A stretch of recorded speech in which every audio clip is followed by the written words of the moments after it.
Hello and welcome back to the BFG. We're on page 38, The Marvelous Ears. This takes us to chapter 7. The BFG in the last chapter has just shown Sophie the desolate wasteland, the vast empty place where the giants live. It has a blood-red sun, blue mountains, and yellow earth. Gosh, can you just picture it? And then there are these 50-foot brutes, these giants roaming about, waiting for nightfall to come so they can gallop off and eat up those human beings. Yikes. But here we are, the marvelous ears. Let's continue this conversation between the BFG and Sophie. Back in the cave, the big friendly giant set Sophie down once again on the enormous table. "Is you quite snuggly there in your nightie?" he asked. "You isn't friggy cold?" "I'm fine," Sophie said. "I cannot help thinking," said the BFG, "about your poor mother and father. By now they must be jipping and scumping all over the house, shouting, 'Hello, hello! Where is Sophie gone?'" "I don't have a mother and father," Sophie said. "They both died when I was a baby." "Oh, you poor little scrumplet!" cried the BFG. "Is you not missing them very badly?" "Not really," Sophie said, "because I never knew them." "You is making me sad," the BFG said, rubbing his eyes. "Don't be sad," Sophie said. "No one is going to be worrying too much about me. That place you took me from was the village orphanage. We're all orphans in there." "You is an orphan?" "Yes." How many is there in there?" 10 of us," said Sophie. "All little girls." "Was you happy there?" the BFG asked. "Oh, I hated it," Sophie said. "The woman who ran it was called Mrs. Clonkers, and if she caught you breaking any of the rules, like getting out of bed at night or not folding your clothes, you got punished." "Well, how was you getting punished?" "Well, she locked us in a dark cellar," that's the basement, "for a day and a night without anything to eat or drink." "Ooh, that rotten old rat-strapper!" cried the BFG. "Oh, it was horrid," Sophie said. "We used to dread it. There were rats down there. We could hear them creeping about." "That filthy old fizzwiggler!" shouted the BFG. "That is the horridest thing I is hearing for years. You is making me sadder than ever." All at once, a huge tear that would have filled a bucket rolled down the BFG's cheek and fell with a splash on the floor. It made quite a puddle. Sophie watched with astonishment. "What a strange and moody creature this is," she thought. "One moment he is telling me my head is full of squashed flies, and the next moment his heart is melting for me because Mrs. Clonker locks us in the cellar." "Well, the thing that worries me," Sophie said, "is having to stay in this dreadful place for the rest of my life. The orphanage was pretty awful, but I wouldn't have been there forever, would I?" "It's all my fault," the BFG said. "I is the one who kid-snatched you." Yet another enormous tear welled in his eye and splashed on the floor. "Well, now come to think of it, I won't actually be here for all that long," Sophie said. "I is afraid you will," the BFG said. "No, I won't," Sophie said. "Those brutes out there are bound to catch me sooner or later and have me for tea," meaning eat her. Page 40. "I is never letting that happen," the BFG said. For a few moments the cave was silent. Then Sophie said, "May I ask you a question?" The BFG wiped the tears from his eyes with the back of his hand and gave Sophie a long, thoughtful stare. "Shoot away," he said. "Would you please tell me what you were doing in our village last night? Why were you poking that long trumpet thing into the Gucci children's bedroom window and blowing through it?" "Aha!" cried the BFG, sitting up suddenly in his chair. "Now he is getting nosier than a Parker." I don't know what that means either.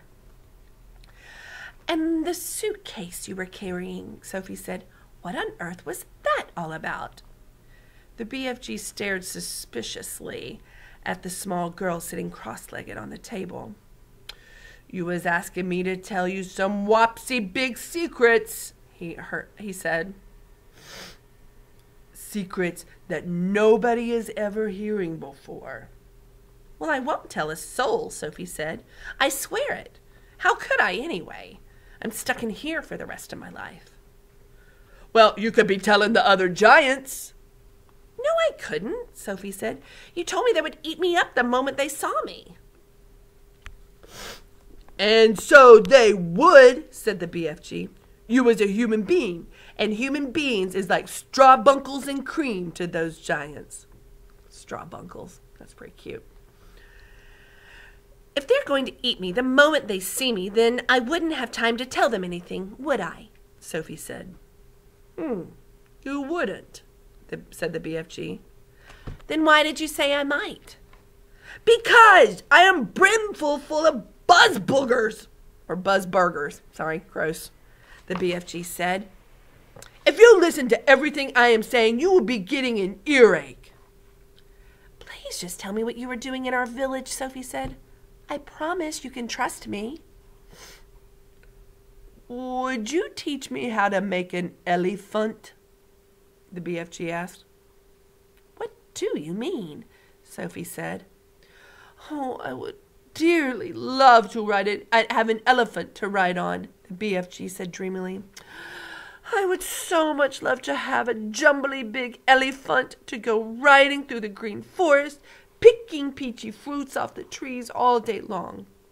This is a sizzling, hot, muck-frumping country we is living in. Nothing grows in it except for snozzcumbers. I would love to go somewhere else and pick peachy fruits in the early morning from the back of an elephant. Sophie was quite moved by this curious statement. Well, perhaps one day we will get you an elephant, she said, and peachy fruits as well. Now, tell me what you were doing in our village.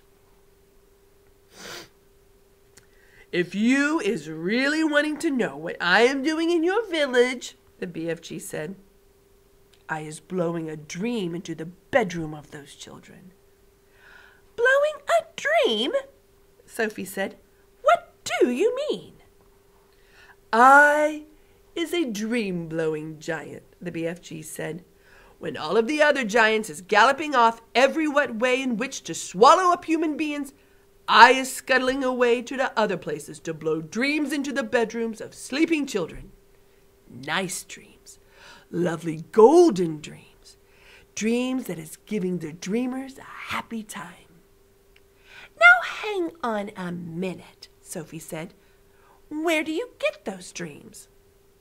I collect them, said the BFG, waving his arm towards the rows and rows of bottles on the shelf. I have billions of them. Well, you can't collect a dream, Sophie said. A dream isn't something you can catch hold of. You is never going to understand about it, the BFG said. That is why I am wishing not to tell you. Oh, please tell me, Sophie said. I will understand. Go on.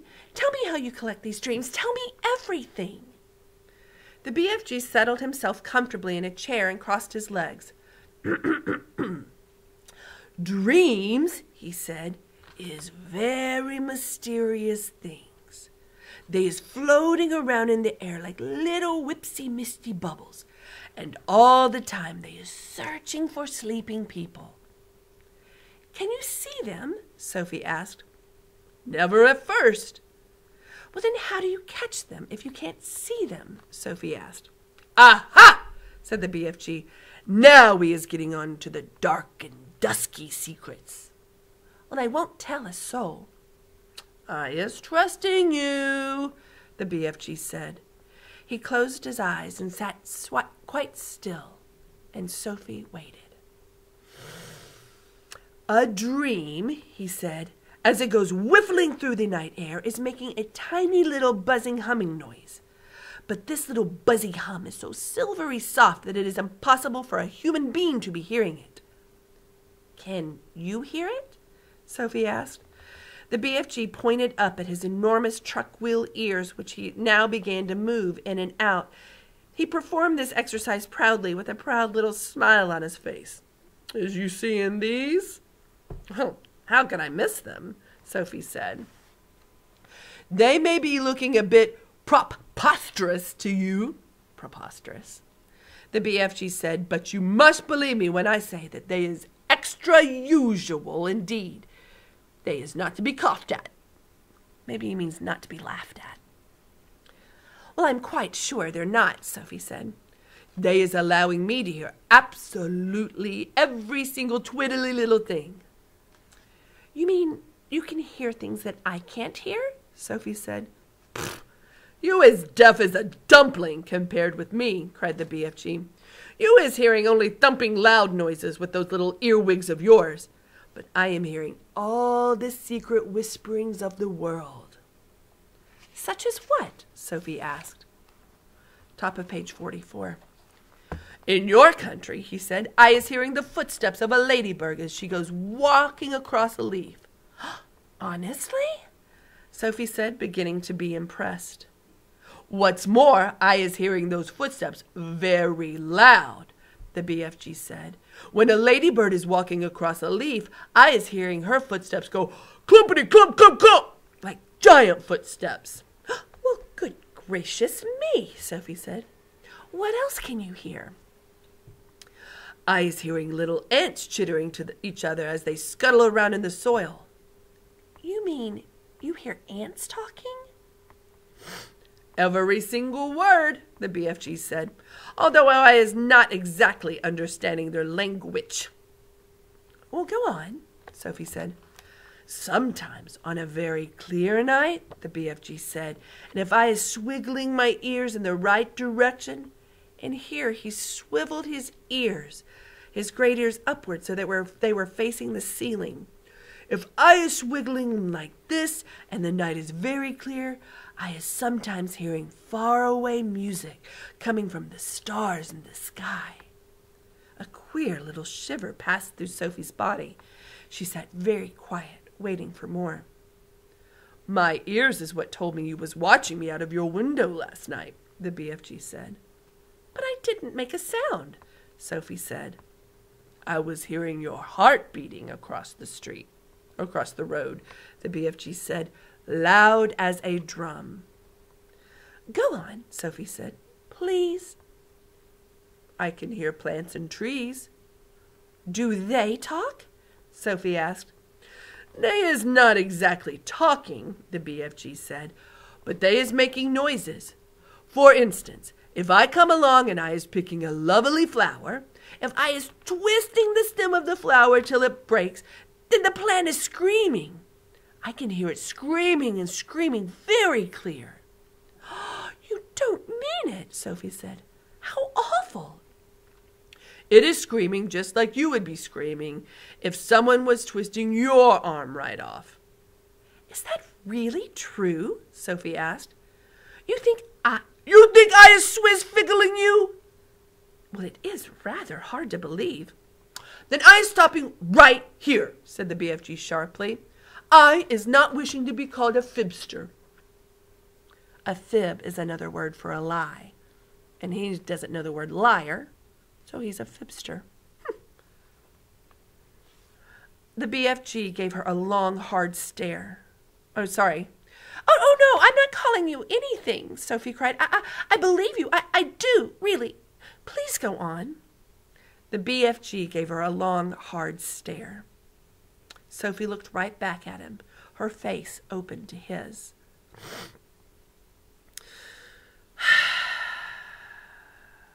Oh, I lost my place. "Oh, but you must understand. I know." "Oh, sorry. Oh, my gosh, I'm so sorry. I lost my place." "I believe you," she said softly. She had offended him. She could see that. "I wouldn't ever be fibbling to you," he said. "I know you wouldn't," Sophie said, "but you must understand that it isn't easy to believe such amazing things straight away." "I understand that," the BFG said. "So do please forgive me and go on," she said. He waited a while longer, and then he said, "It is the same with trees as it is with flowers. If I is chopping an axe into the trunk of a tree, I is hearing a terrible sound coming from inside of the heart of the tree." "What sort of sound?" Sophie asked. "A soft moaning sound," the BFG said. "It is like the sound of an old man is making when he is dying slowly." He paused. The cave was very silent. "Trees is living and growing just like you and me," he said. "They is alive. So is plants."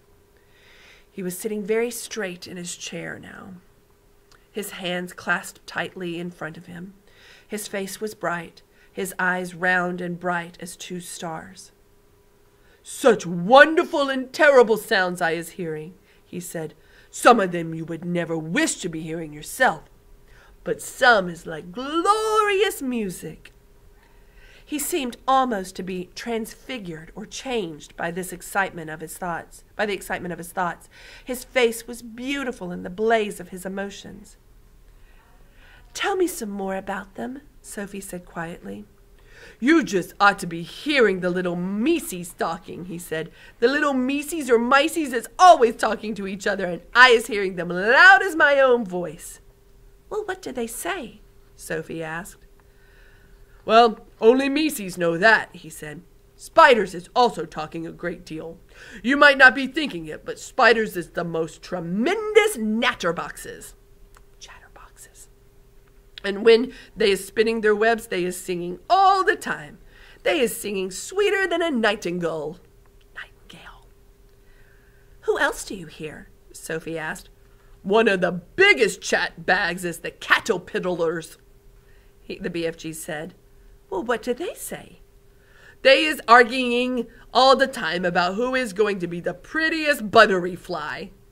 That is all they is ever talking about." "Is there a dream floating about in here now?" Sophie asked. The BFG moved his great ears this way and that, listening intently. He shook his head. "There is no dream in here," he said, "except for in the bottles. I has a special place to go for catching dreams. They is not often coming to giant country." "Well, how do you catch them?" "The same way you was catching buttery flies," the BFG answered. "With a net." He stood up and crossed over to the corner of the cave where a pole was leaning against the wall. The pole was about 30 feet long, with a net at the end of it. "Here is the dream catcher," he said, grasping the pole in his hand. "Every morning I is going out and snitching new dreams to put in my bottles." Suddenly he seemed to lose interest in the conversation. "I is getting hungry," he said. "It's time for eats." And that is the end of that chapter. I hope you enjoy and tune in for the next chapter, Snozcumbers. Enjoy.